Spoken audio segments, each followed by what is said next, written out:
아내는 캣맘입니다. 고양이 알러지가 심한 저 때문에 고양이를 키우지 못하게 된 아내는 동네 고양이들에게 밥을 주고 다녔습니다. 그런 그녀의 고양 친구가 이번에 사고로 세상을 떠나게 됐고 아내는 고양이 며칠 내려가 있기로 했습니다. 아내는 집을 나서기 전 여보, 나 없어도 밥 잘 챙겨 먹어요. 나갈 때 문 단속하고 가스밸브 잠그는 거 잊지 말고요. 그리고 괜찮으면 고양이들 밥 좀 챙겨줘요. 한참 동안 잔소리를 한 후 떠났습니다. 그리고 다음날 밥그릇에 밥이 없다는 걸 알아차린 고양이들이 우리 집 창문 앞에서 울기 시작했습니다. 놈들은 포기를 몰랐고 오히려 수가 점점 늘어났습니다. 반지하였던 집은 놈들의 방문을 막아주지 못했죠. 알러지 때문에 눈은 물론이고 콧물이 계속 나서 숨을 쉬는 것마저도 힘들어졌습니다. 조금이라도 피해보려고 창문을 닫았지만 놈들은 더 크게 소리를 지르듯이 울어댔습니다. 어떤 놈은 방충망까지 뜯어가며 소리를 질렀습니다. 그걸 보고 저는 너무 화가 나서 인터넷에 길고양이를 죽이는 방법을 찾았고 놈들을 죽이기로 마음먹었습니다. 싱크대에서 사료에 약을 타고 있다 보니 화가 좀 누그러들었고 그제서야 내가 무슨 일을 저지르고 있었는지 자각이 들었습니다. 내가 왜 이렇게 감정적으로 변한 거지? 저는 씁쓸한 마음에 담배 한 까치를 꺼냈습니다. 그리고 라이터를 켜는 순간 저는 고양이들이 왜 그렇게 울어댔는지 알아차렸습니다. 폭풍우가 치던 밤, 남자는 근처 낡은 호텔에 묵어가기로 했습니다. 호텔은 남자와 같은 여행객으로 가득 찼고 프론트 직원은 혼잣말로 413호실밖에 없는데... 하고 머뭇거리더니 키를 내밀었습니다. 그 모습이 뭔가 꺼림칙했지만 폭풍우가 치는 날 밖에서 자는 것보다는 나았기 때문에 남자는 키를 들고 방으로 향했습니다. 방은 여느 호텔과 다르지 않았습니다. 남자는 너무 피곤해서 샤워도 하지 않은 채 침대에 누웠고 고단했던 하루 탓인지 금세 잠에 빠져들었습니다. 그때 아이들이 뛰어다니는 소리가 들려왔습니다. 아이들이니 그럴 수 있지. 남자는 애써 무시하려 했지만 이내 아이들이 문을 두드리는 소리가 들렸기 때문에 참지 못하고 문을 열어보았습니다. 복도에는 아무도 없었습니다. 남자는 아이들이 장난치는 것이 틀림없다고 확신하고 프론트에 전화를 걸었습니다. 4층에 아이들이 뛰어다니면서 장난을 칩니다. 주의 좀 시켜주세요. 고객님, 죄송하지만 그 층에는 아이들이 투숙하고 있지 않습니다. 직원은 한참을 망설이다가 7년 전 413호에서 화재로 인해 두 아이가 목숨을 잃는 사고가 있었다고 말했습니다. 예로부터 입춘날 어려운 사람들을 도우면 그 한 해 동안 복을 받는다고 합니다. 이때 주의할 점, 절대로 나의 선행을 남에게 들키면 안 된다고 해요. 너무 재밌지 않나요? 고을 사람들 모두 비밀을 하나씩 갖게 되는 거죠. 저는 몇 년 전부터 이튿날마다 누가 착한 일을 하는지 훔쳐보고는 했어요. 물론 모두 다 보진 못했답니다. 오랫동안 고을의 골칫덩어리였던 거지들에게 누가 몰래 고깃국을 가져다 놨는지, 열렬하고 소문났던 과부의 집 마당에 보약 한 재를 가져다 놓은 사람이 누구인지는 끝내 알아내지 못했죠. 하지만 훔쳐본 것도 많습니다. 고아들의 집에 약과와 남은 안주를 놓고 간 건 기생이었어요. 그리고 사람들이 자주 다니는 개울가에 징검다리를 놓아준 건 동네 바보였습니다. 참 신기한 게 정말 예로부터 내려오는 그 비법이 영험했던 건지 제가 알아채지 못한 선행은 정말로 복을 받는 것 같더라고요. 과부는 점점 예뻐져서 처녀 때처럼 얼굴에 꽃이 폈고 마을의 골칫덩어리는 모두 하루아침에 자취를 감췄습니다. 그걸 본 나는 내년엔 꼭 다 알아내고야 말겠다고 또 한 번 다짐했습니다. 해석. 첫 번째 이야기, 지금 남자의 집에 가스가 누출되고 있다. 아내가 떠나기 전 가스밸브를 잠그라고 충고했지만 남자는 그 말을 듣지 않았다. 가스 냄새를 맡은 고양이들이 계속 남자에게 경고를 했지만 남자는 알러지가 있어 결국 냄새를 맡지 못한 채 라이터를 켰고. 두 번째 이야기, 남자가 들었던 뛰어다니는 소리와 문을 두드리는 소리는 복도가 아닌 방 안에서 귀신들이 내는 소리였다. 그 방에서 죽은 귀신들은 매일매일 불에서 도망치는 상황을 반복하고 있는 것이다. 세 번째 이야기, 누군가가 거지들을 죽이기 위해 고깃국에 독을 넣어 마을의 골칫덩어리를 없앴다. 그리고 주인공은 남이 복을 받는 것이 배 아파서 내년에는 누가 선행을 저질렀는지 꼭 알아내겠다고 다짐이나 하는 심포 더러운 인간이다. 며칠 전 알바로 일하던 가게에 한 남자가 찾아왔습니다. 남자는 흥신소직원으로 20년 전 고아원에 나를 버렸던 어머니가 나를 애타게 찾고 있다고 말했습니다. 남자는 내가 언제 버려졌는지, 그때의 기억, 혈액형 등등을 묻더니 역시 그가 찾고 있는 사람이 내가 맞는 것 같다고 말했습니다. 어머니를 만나고 싶다면 연락하라며 명함을 주고 갔죠. 한참을 고민하고 난 끝에 전화를 했고 남자는 주소 하나를 알려주었습니다. 그렇게 찾아간 집은 허름한 반지 앞방이었습니다. 20년 만에 만난 엄마는 고생을 많이 한 건지 내가 기억하는 나이보다 훨씬 더 늙어 보였습니다. 엄마는 나를 꽉 안고 미안하다며 울었고 나는 조금 어색해져서 아무 말 못하고 안겨 있었습니다. 내가 우리 아들 집밥 한 끼 대접하고 싶어서 집으로 불렀어. 허름한 방 안에는 정성껏 준비한 음식들이 있었습니다. 그래, 고아원에서는 지낼만 했니? 네, 뭐... 미안하다. 내가 사는 게 너무 힘들어서 정말 내가 나쁜 년이야. 친구들은 좀 있고 아니요. 그래도 연락하는 사람들은 있을 거 아니니. 고아라고 사람 취급도 안 하는데요, 뭐. 정말 내가 미안하다. 엄마는 내 앞에서 엉엉 울었고 나는 그 모습을 보며 마른 목구멍에 밥만 퍽퍽 퍼 넣을 뿐이었습니다. 울지 말라고 달래야 할 것 같은데 차마 위로할 수가 없었습니다. 고아로 자란 세월들이 너무 힘들어서 엄마가 너무 원망스러웠거든요. 어렸을 때 따돌림 당하던 일들, 고아라서 당해야 했던 천대들을 생각하며 전 그냥 밥만 계속 밀어 넣었습니다. 엄마는 내 밥 위에 반찬을 올려줬고 그렇게 한 입 한 입 먹다 보니 묘하게 잠이 쏟아져 왔습니다. 잘 자렴, 아들. 죽은 언니가 나를 찾아왔다. 왜 왔어? 내가 언니 남친 뺏은 게 분해서 온 거야? 언니가 매력이 없어서 진호 오빠한테 차인걸. 왜 나한테 이래? 언니는 뻥 뚫린 눈으로 나를 물끄러미 쳐다보다 손을 들어 창문을 가리켰다. 뭐? 나 떨어져 죽어버리라고? 언니를 죽인 건 진호 오빠야. 나는 막만 봤을 뿐이라고. 언니는 눈도 꿈뻑이지 않고 계속 창문만 가리킬 뿐이었다. 말이 안 통하네 진짜. 조금만 기다려봐. 이제 곧 언니의 그 잘난 전 남친이 올 테니까. 말이 끝나기가 무섭게 방문이 열리고 남친이 들어왔다. 왔어? 오빠 아니 글쎄 언니가. 근데 뒤에 그 여자는 누구야? 해석. 첫 번째 이야기, 흥신소 직원이라는 남자와 할머니는 인신매매단이다. 일부러 연고지가 없는 고아들을 찾아다니며 어머니가 당신을 찾고 있다 라고 사기를 친 후 외진 지하방으로 타겟을 유인하고 약을 탄 음식을 먹여 주인공을 납치하고 있다. 할머니가 했던 질문들도 나중에 탈인할 것을 대비해 평소 연락하고 있는 사람이 있는지 확인을 한 것이다. 두 번째 이야기, 진호에게 새로운 여자친구가 생겼다. 이제 주인공은 자신이 그랬듯이 새로운 여자친구가 망을 보는 동안 맞아 죽게 될 것이다. 이를 미리 알게 된 언니의 귀신이 주인공을 구하려고 창문으로 빠져나가도록 신호를 줬지만 주인공은 끝까지 언니의 의도를 알아채지 못했다. 중학교 2학년 때 우리 반에 사이코라고 불리던 애가 있었어요. 남의 가방에 썩은 우유를 들이붓거나 체육 시간이 되면 혼자 교실에 남아있다가 애들 책을 커터칼로 찢어버리는 미친 애였죠. 반 애들이 욕이나 폭력을 써서 걔를 막으려고도 했지만 소용이 없었어요. 저는 혹시 나한테 불똥이라도 튈까봐 최대한 마주치지 않으려고 노력했죠. 그렇게 학년이 바뀌고 반이 떨어져 다시는 볼 일 없다고 안심했었는데 이렇게 다시 만날 줄은 꿈에도 몰랐어요. 수능날 같은 교실이라니, 그것도 바로 뒷자리. 안 그래도 떨리는 날 마음이 계속 불안해져 왔습니다. 1년 동안 겪었던 얘는 진짜 사이코라서 무슨 짓을 할 줄 몰랐거든요. 당장이라도 커터칼을 꺼내 찔러도 놀랍지 않은 사이코였다고요. 안 그래도 시간이 부족한 국어 시간인데 도무지 지문이 머릿속에 들어오질 않았어요. 진짜 울 것 같은 심정으로 답안지를 내고 엎드렸는데 뒤에가 너무 조용한 겁니다. 슬쩍 뒤를 돌아보니 사이코가 기도를 하고 있더라고요. 순간 얘도 똑같은 사람이구나 싶은 생각이 들었습니다. 그때 그 행동들은 중2병 때문이었던 걸까요? 다행히도 2교시 시험은 마음이 놓인 탓인지 대충 수월하게 풀어갔습니다. 점심시간이 되고 엄마가 싸준 죽을 먹는데 사이코도 똑같이 죽을 꺼내더라고요. 묘하게 동질감마저 느껴졌죠.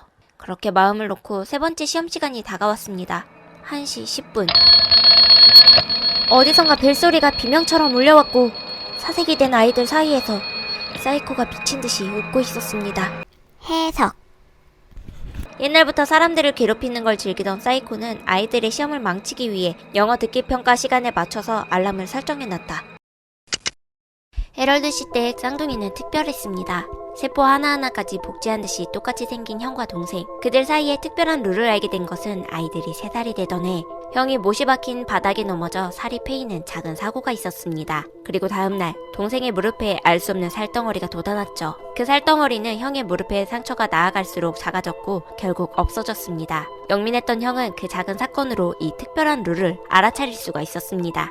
형이 똑똑해질수록 동생은 점점 멍청해져 갔습니다. 형이 건강해질수록 동생은 점점 허약해져 갔습니다. 뒤늦게 이 특별한 룰을 알게 된 동생은 그저 쓰게 웃으며 말했죠. 괜찮아. 우리는 쌍둥이니까 형이 잘 되는 게 내가 잘 되는 거지 뭐. 그래서일지 모릅니다.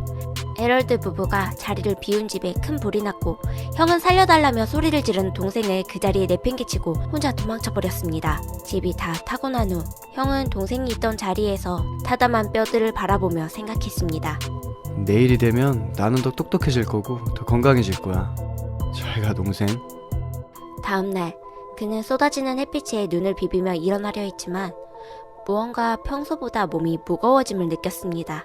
그리고 옆에서 동생의 목소리가 들려왔죠. 괜찮아. 우리는 쌍둥이니까 형이 잘 되는 게 내가 잘 되는 거지 뭐. 우리 학교는 각 반마다 스테인리스 물통이 놓여져 있었는데 어느 날부터인지 그 물통에서 보리차가 나오는 거야. 우리는 당연히 급식실에서 바꿨나 보다 하고 마셨지. 근데 묘하게 새 맛이 나는 거. 그래도 스테인리스 통이라 이런 맛이 나는 건가 봐 하고 무시하고 마셨었어. 근데 그날 학교 시간에 주번이 물을 갈고 있었는데 갑자기 욕을 하면서 소리를 지르는 거야. 무슨 일인가 싶어서 아이들이 몰려들었고 그때 주번이 물통 안에서 손뭉치 같은 걸 꺼내들었어. 제이씨는 울고만 싶었습니다. 갓 태어난 자신의 아이 귀가 눈에 띄게 접혀 있었거든요. 기능에는 이상이 없다고 하지만 누가 봐도 기형으로 태어난 귀. 앞으로 아이가 받게 될 놀림과 괴롭힘을 생각하니 그저 눈물만 흐를 뿐이었습니다. 몇 날 며칠을 우울해하다 제이씨는 SNS에 아이의 사진을 올리기로 마음먹었습니다. SNS 속 사람들은 남의 불행에 대해 관대한 면이 있기 때문에 지금의 제이씨에게 그리고 괴롭힘을 당할 미래의 아이에게 조금이나마 위로가 될 수 있을 거라고 생각했죠. 제이씨는 아이의 사진을 업로드했고 사람들의 반응은 예상치 못한 방향으로 폭발적이었습니다. 사람들은 아이의 하트귀에 열광했고 분유 모델부터 시작한 아역 배우 생활은 아이를 더 유명하게 만들었습니다. 인기는 꺼질 줄을 몰랐고 그럴수록 하트귀에 대한 사람들의 열망은 점점 더 커져만 갔습니다. 그건 제이씨에게도 마찬가지였죠. 그때부터 제이씨는 해서는 안 될 계획을 세우게 되었습니다. 그리고 아이가 20살이 넘던 해에 그와 하룻밤을 보냈고 또다시 하트귀를 한 여자아이를 낳았죠. 그걸 본 사람들은 모두 하트귀를 한 사람과 결혼을 하고 싶어 했습니다. 하트귀를 한 사람들은 모두 재벌가와 결혼을 했고 하트귀는 미와 재력의 상징으로 각인됐죠. 사람들은 더 높은 확률로 하트귀 아이를 낳기 위해 형제끼리 결혼하는 것도 서슴지 않았습니다. 결국 하트귀를 한 사람들이 점점 늘어나면서 문제가 생겼습니다. 그들 중 몇몇이 다리에서 새로운 뼈가 자라고 점점 걷지 못하게 되다가 앉은 자리에서 움직이지 못한 채로 죽어가는 병에 걸린 겁니다. 대부분의 사람들은 이 병을 알지 못했고 이 병을 아는 몇몇 사람들은 그저 쉬쉬하며 하트귀에 대한 욕심을 접지 못했습니다. 그깟 병 때문에 하트귀를 포기하기에는 그들은 너무나도 사랑스러웠고 귀여웠거든요. 해석. 첫 번째 이야기, 한 명이 무언가를 잃으면 다른 한 명은 똑같은 것을 얻게 된다 라는 특별한 룰대로 동생은 뼈만 남게 됐고 형은 뼈를 제외한 동생이 몸이 붙은 샴쌍둥이 상태로 평생을 살게 될 것입니다. 두 번째 이야기, 물통 안에서 나온 것은 생리대입니다. 그것도 쓰고 난 생리대여서 피맛이 쇠맛처럼 느껴졌던 것입니다. 세 번째 이야기, 이 이야기는 사실 사람이 아닌 스코티시 폴드라는 고양이에 대한 이야기입니다. 귀가 접힌 대신 관절에 문제가 생기는 골연골 이형성증을 유전병으로 갖고 있는 고양이 스코티시 폴드. 그리고 이뿐만 아니라 많은 사람들의 로망견이지만 60%가 유전암으로 죽게 되는 골든 리트리버 등등 우리 주위에서 쉽게 볼 수 있는 품종견, 품종묘들의 이야기입니다. 이번에 돈을 모아 이사를 갔습니다. 사무실 겸 주거 공간으로 쓰려다 보니 가구들이 많아서 좀 낡아도 넓은 집으로 골랐어요. 다 좋았습니다. 오래된 빌라지만 엘리베이터도 있었고 안도 깨끗하고 수압도 좋았어요. 싼 값에 집 정말 잘 골랐다 싶었는데 방음이 정말 최악이었습니다. 옆집에서 계속 중얼거리는 소리가 들리는 거예요. 전화하는 소리 같은데 계속 들려오니까 짜증이 나서 미쳐버릴 것 같더라고요. 저는 참다 못해 경비실에 전화를 걸었습니다. 수고 많으십니다. 여기 407호인데요. 옆집에서 자꾸 중얼거리는 소리가 들려요. 아, 그럴 리가 없는데. 혹시 가족분 목소리 아닙니까? 저 혼자 사는데요. 이상하네. 뭐 어쨌든 옆집에 연락 넣겠습니다. 네, 수고하세요. 뒤돌아서는데 전화가 걸려왔습니다. 네, 전화 받았습니다. 407호라 그랬죠? 아가씨 관리비 문제로 등록해야 되는데 아직 안 하셨네. 네? 이거 안 하면 벌금 내니까 지금 내려와서 등록하세요. 아, 다음에 하면 안 돼요? 네, 저 이제 순찰 돌아야 되니까 빨리 나오세요. 아, 네. 나와서 엘리베이터를 타려는데 경비 아저씨가 타고 있었습니다. 저 지금 나가려고 했는데 아가씨, 우선 빨리 타요. 아저씨는 굳은 얼굴로 한참을 있다가 입을 열었습니다. 아저씨 말로는 제가 수고하세요 하고 전화를 끊은 후에 수화기에서 제가 말했던 중얼거리는 소리가 들리더랍니다. 그리고 그건 분명 전화를 끊는 소리였어요. 눈을 떴을 때 A는 감옥 안에 갇혀 있었다. 책상 위에는 공책과 뭉툭한 연필 하나. 옆을 보니 또 다른 청년이 감옥에 갇혀 있다. 무언가를 외치고 있지만 이곡의 언어라 무슨 말을 하는지 모르겠다. 그때 문이 열리고 삐에로가 걸어온다.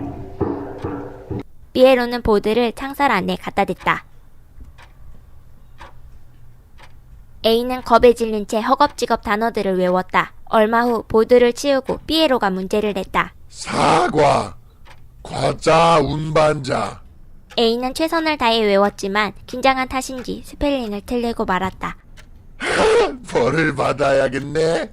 삐에로는 입을 귀가까지 찢어가며 웃었다. 잔뜩 겁에 질린 A. 그런 A를 두고 삐에로는 역한으로 가서 청년의 몸을 사정없이 밟아댄다. 그날 밤 역한의 사람이 서럽게 울어대는 통에 A는 잠을 이룰 수가 없었다. 그 다음 날 삐에로는 또 다른 문제를 들고 와서 A에게 내밀었고 A는 최선을 다해서 그 문제를 풀었다. 그 다음 날 또 그 다음 날도.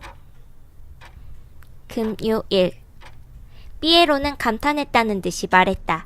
첫날 저 사람은 너를 향해서 저주의 말을 퍼붓던데 너는 저 친구를 위해서 최선을 다하는구나. 참 착한 아이네. A는 도무지 집중이 되지 않아 문제를 틀리고 말았다. 그리고 다음 날, 또 그 다음 날도 A는 문제에 집중을 하지 못했다. 수요일 저녁, 삐에로는 백지로 남아있는 A의 공책을 보며 물었다. 안 해올 거니? 몰라. 너무 어려워. 그래서 안 해올 거니? 어차피 내가 맞는 것도 아닌데 뭐. 삐에로는 웃으면서 역한의 사람을 걷어찼고 그날 밤 역한에서는 그 어떤 소리도 들리지 않았다. 목요일 A가 눈을 떴다. 그리고 역한의 새로운 아이가 책상에 앉아 A를 바라보고 있다. 해석 영상 초반 가구 배치 부분을 보시면 이 집에 전화기가 2대 있는 것을 알 수 있습니다. 지금 주인공의 집에 낯선 누군가가 숨어서 중얼중얼거리면서 다른 전화기로 전화를 엿들었고 그걸 알아차린 경비 아저씨가 주인공을 구하러 온 것입니다. 두 번째 이야기, 삐에로는 2개의 과목을 준비하고 2명을 납치합니다.